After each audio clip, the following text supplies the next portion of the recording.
Så skulle jeg meget gerne filme nu. Hallo. Velkommen til den kanal, og i dag skal vi spille noget Reload i Fortnite. Og jeg er klar til Madness fra Mads og Madsilla. Det tænker jeg nok. Der sagde du bedt. Jeg kan se shoppen. Pass. Pass. Pass. Pass.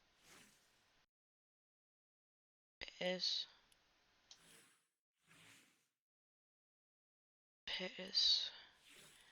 Pass. Stay pass. Pass. Smash. Pass.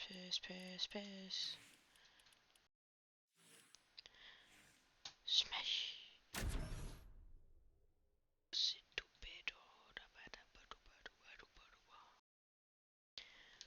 Ui, så er der weekend. Det er bare rart. Jeg skal lige tjekke, hvornår der er cops igen, for det skal jeg godt nok filme. Jeg skal også have nok abonnenter til at kunne livestream. Du ved der siger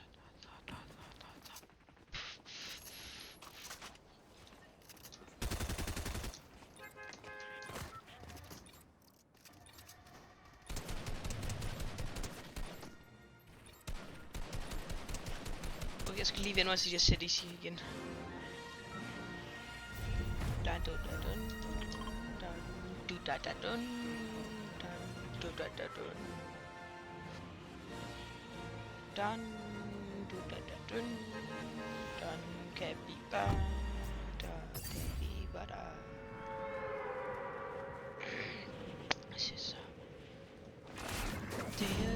så fedt.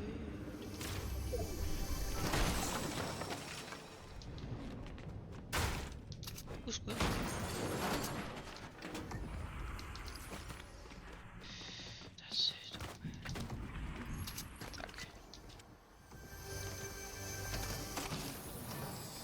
Jeg synes, det er et godt landingspot.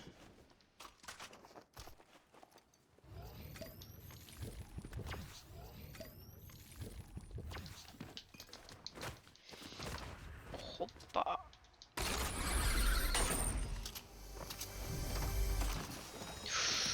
Det er godt dam. Hej. What's your name? Homo. Konsum.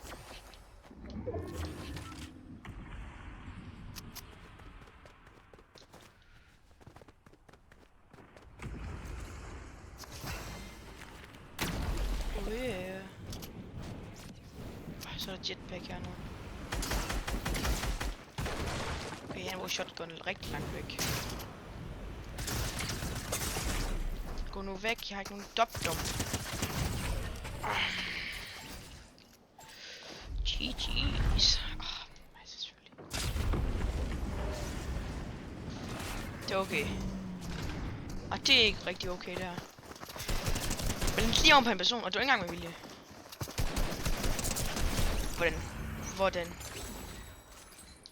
Hvordan? Jeg var one-shot lige der.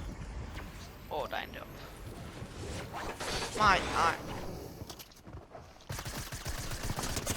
Men jeg ved godt, at du har... Det er jo det værste game, det her. Okay, log in. Hvor lander jeg? Her.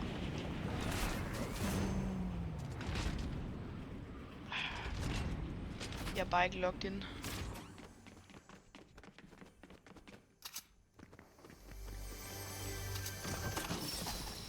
Der skal til at streame her. Kommer der en jetpack? Men han stalker mig jo. Han forløfter mig. Okay, det er heldigvis ikke den samme, altså.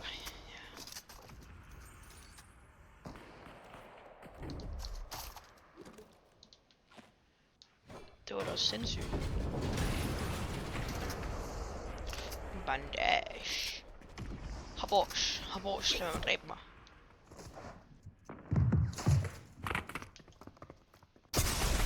Stop shooting me!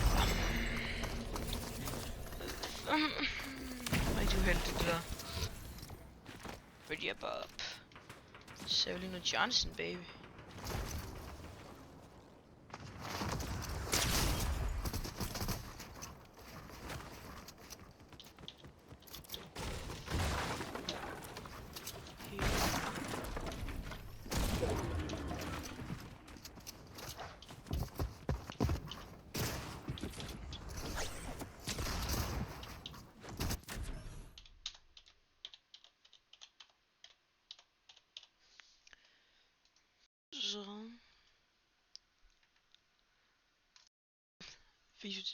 When we were little, we discovered how much fun it is to move. It's time to rediscover what really moves us.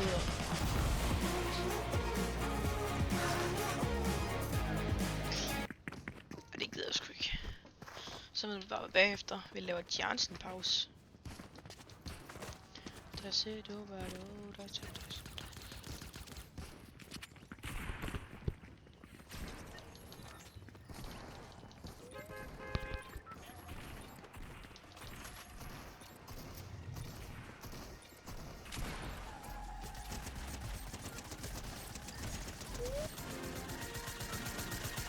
Jeg tror, jeg er en glitch. Okay, ikke længere. Bam. Nu lander jeg dernede. Jeg har ikke prøvet at lande der før, men nu prøver jeg. Altså, hvad er det værste, det kan gå? Eller... Ja, det tror jeg faktisk, det hedder.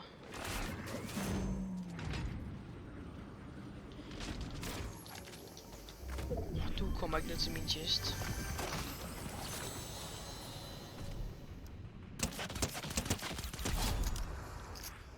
Let's go.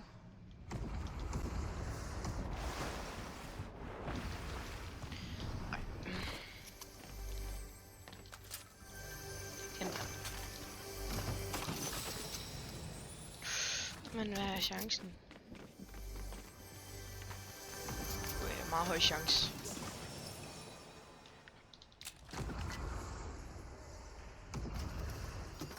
For croucher.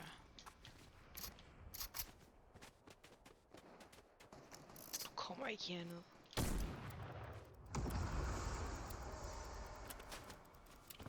Hvis du kommer her.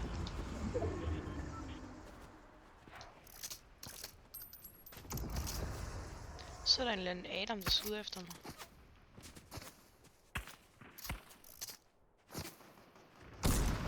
Okay, han har nogen at fight med.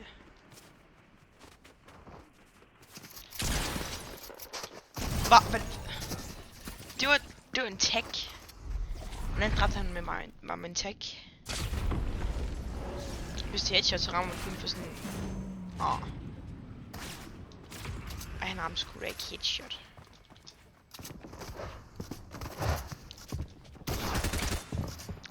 Du har en shotgun, det har jeg ikke. Hvis du taber nu, så er det pinligt.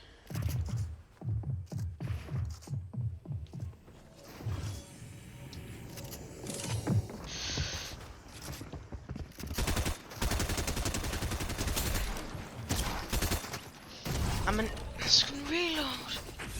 Hvorfor skulle han også komme? Altså, hvorfor skulle han også komme? Okay. Det var det værste game her. Den anden video, jeg har på min kanal, det var rimelig godt game. Abo for bog, tak.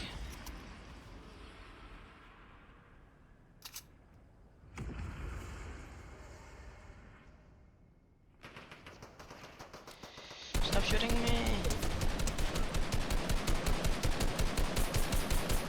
Okay.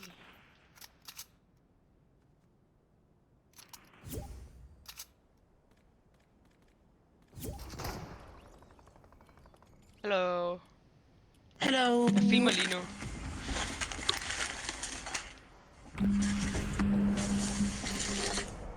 Good morning.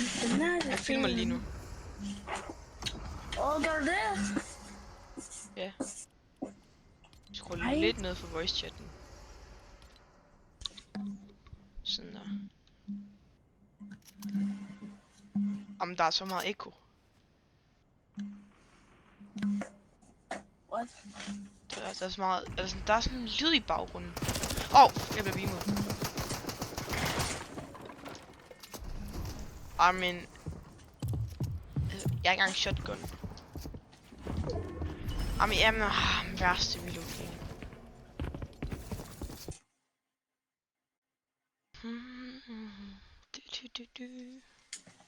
Velkommen til Madness med Mads. Velkommen til... Men hvordan kan man unlock det der?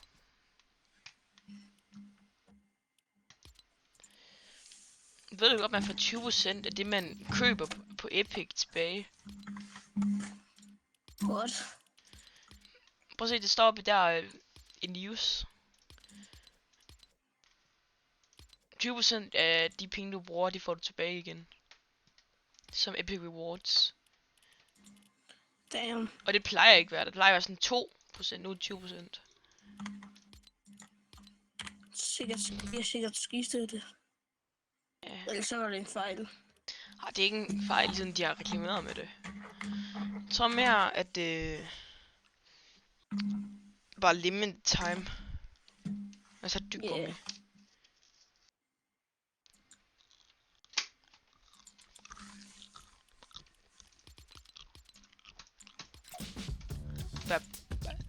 Bam, bam.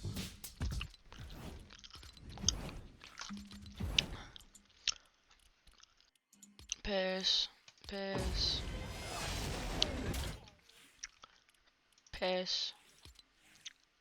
Smash.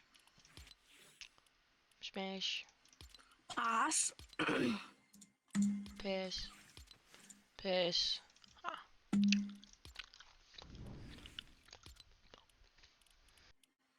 Hvad skal vi spille? Det ved jeg ikke. Hvad vil du spille? Reload. Ja. Bam.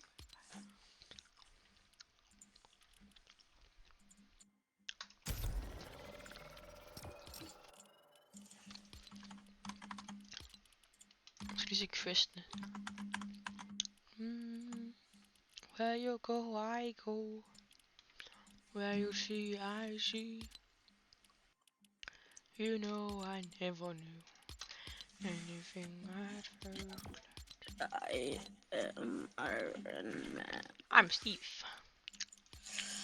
I am Steve. And I Poo. am gonna die. And I poop. In the Okay. toilet. Jeg kan godt lige skrue lidt højere på voice chatten.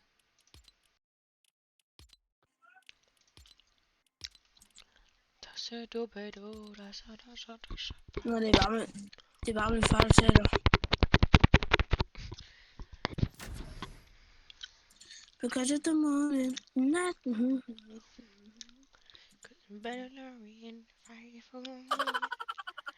Okay, kan du lige skrue ned?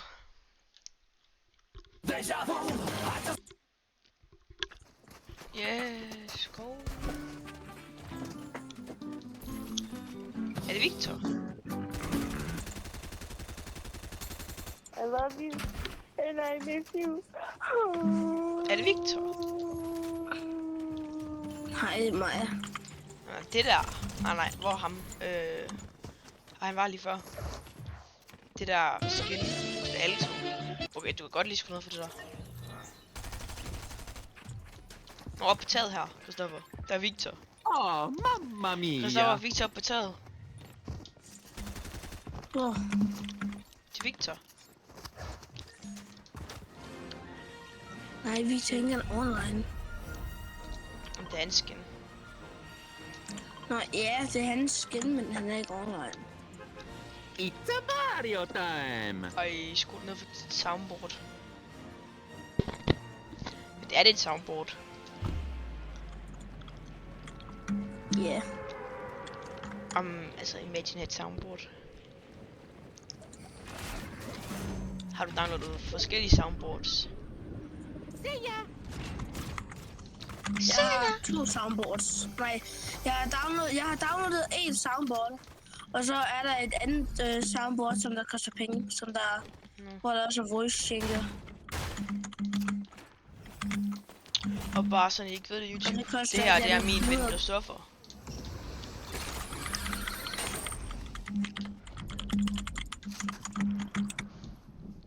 Han er kogt.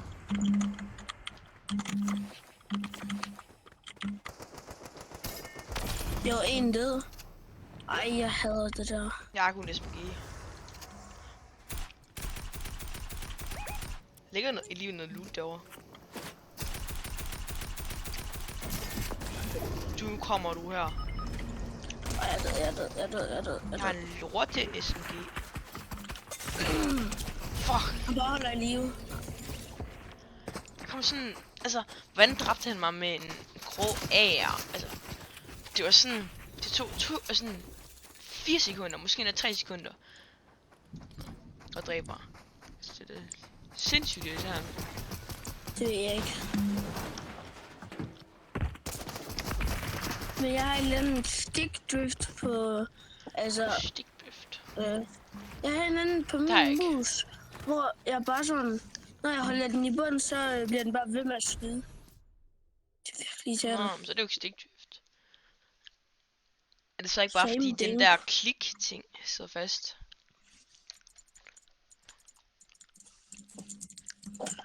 Jo, men der er ikke nogen måde, vi kan... Eller vi har ikke prøvet, men Mammoth. vi tror ikke, der er nogen... Eller hvad? Jeg tror, jeg kan se noget. Det skal jeg ikke.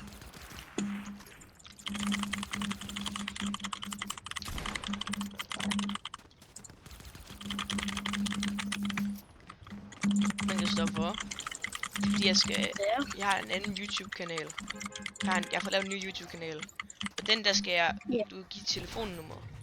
For at sende en kode, sådan. Men der står, at jeg ikke må bruge det, jeg sætter min eget telefonnummer ind. Og der sagde den, at den ikke kunne bruge telefonnummeret, fordi at den er brugt mere end 2 gange hvert år. Så hvis jeg vil låne dit telefonnummer, og så kan du bare sende mig koden. Er det ikke lidt suspicious? Hvad er suspicious? På grund af, at du kan jo bare gemme den. Gemme? Du kan jo bare Nå, gemme nej. min. Jamen, det er ligesom... Nej, det gør jeg ikke. Jeg er jo ikke... Altså, vi er naboer, der er jo ikke... Du ved jo godt, jeg ikke gør noget. Ja, okay. Men bare please. Okay. Altså, det er så let. Du skal bare sende mig den kode, du får. Hvornår? Altså, så er det Bagefter sådan game. lige nu? Jeg Bagefter tror, jeg game. gør det der. Hvad er det der? Search? Man kan search den. Bro, vi kan få noget Har du af set det. derovre?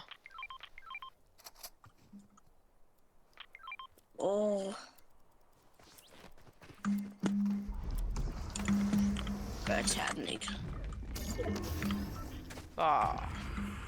Skal jeg se, hvad der er i? Ja, så de fall damage. Nej, bro, jeg giver den held, Det gør du sikkert.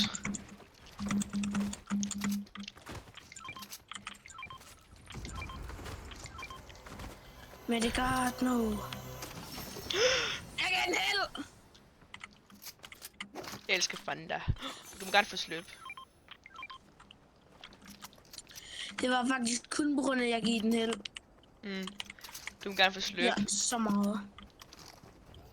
Jeg vil ned og have shield på den der nede. Eller hvad er den Okay, der? så kom. Jeg har en shotgrave,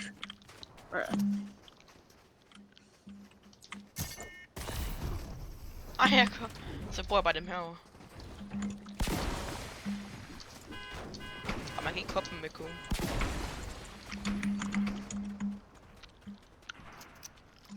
Så jeg får noget metal. Ja, jeg prøver.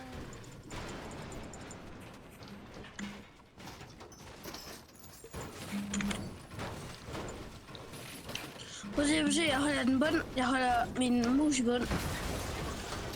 Jeg er lidt væk fra mit keyboard og mus. Literally. Så skal jeg trykke igen. Bare for at få den til at stoppe. Der er Og et hvis jeg duo sådan opdateret der. sprayer- Så spiller det bare.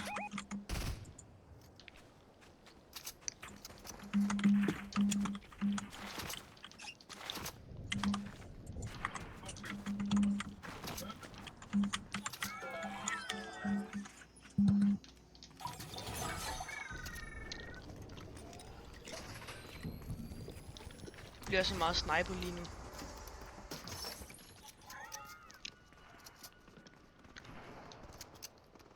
Jamen, så har jeg lige købt sådan en shield potion over i vendingen. Så ligger den lige her.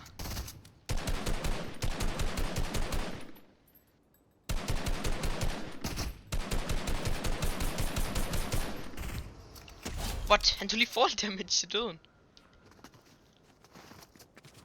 Stoffer. Stoffer. Gør der. Ja. Der. Så han tog lige fall damage til døden. Han hoppede med vilje Nej, udover. du dræbte ham. Jamen, han hoppede udover. Nå, ja. Jo, bro, prøv at se, der er nogen, der prøver at lave double edit. Bro kunne ikke finde ud af at lave double edit. Der er stadig en deroppe. Og nu er han tilbage. Nå, den samme. De rebootede. Nej, det havde sgu ikke. Jo, jeg tror, det hedder rebootet.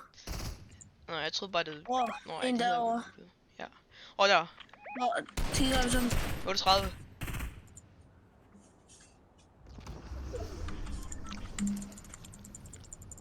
Han er sniper. Ja, det er sketchy. Sketchy S. 38. Ej, så har jeg det der lorts et eller andet på. Press pistol er god til lang afstand. Ja. Det spørger bare. De er exposed. Spørg.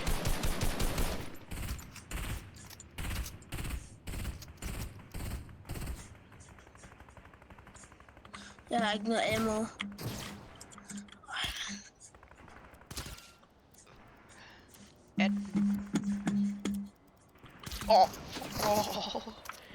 Jeg fik lige lov til at fade lige der.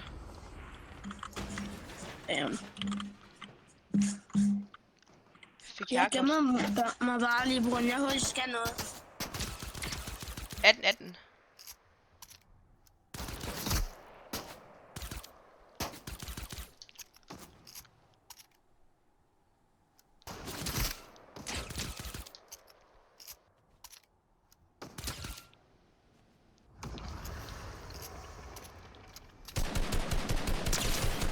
Knocked.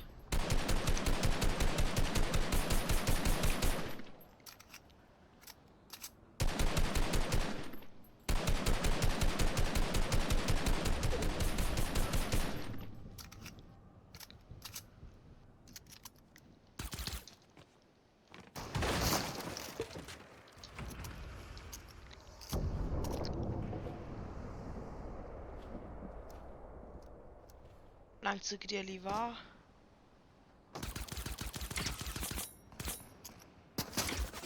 Okay, nu synes jeg alligevel. Der er også nogle bag mig.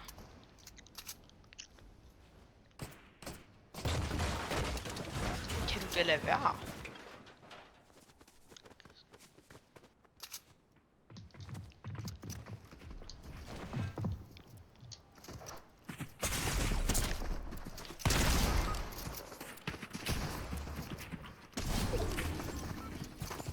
Hvis ikke de ser ham der, ikke også, så bliver jeg lige så glad. Der kommer 10 sekunder uden at de ser ham. 6, 5, kom nu. Please så at se ham. Yes, hvordan?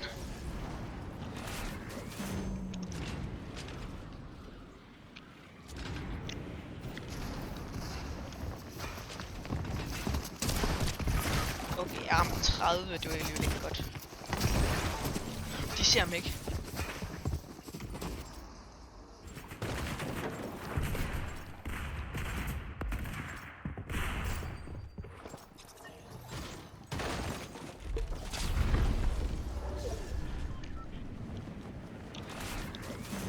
Christoffer, hvad kan du gøre mig? For Men den havde de ikke jeg så det set lige mig. bevæge sig. Ja, det tænkte jeg også. Prøv Men lige. der er 2 der, og de har ikke set mig. Jamen, det er fordi, de skudte mine bælges ned, så hoppede jeg ned til dig, eller jeg faldt ned til dig. Sådan der. Jeg faldt ned til dig, og så var det, de bare one-pumpede mig. Og så troede jeg, at de skulle se dig også dræbe dig. Nu kommer de. Fuck. Gem dig. Så stopper videoen. Til at valg for Masses Madness i dag. Ses.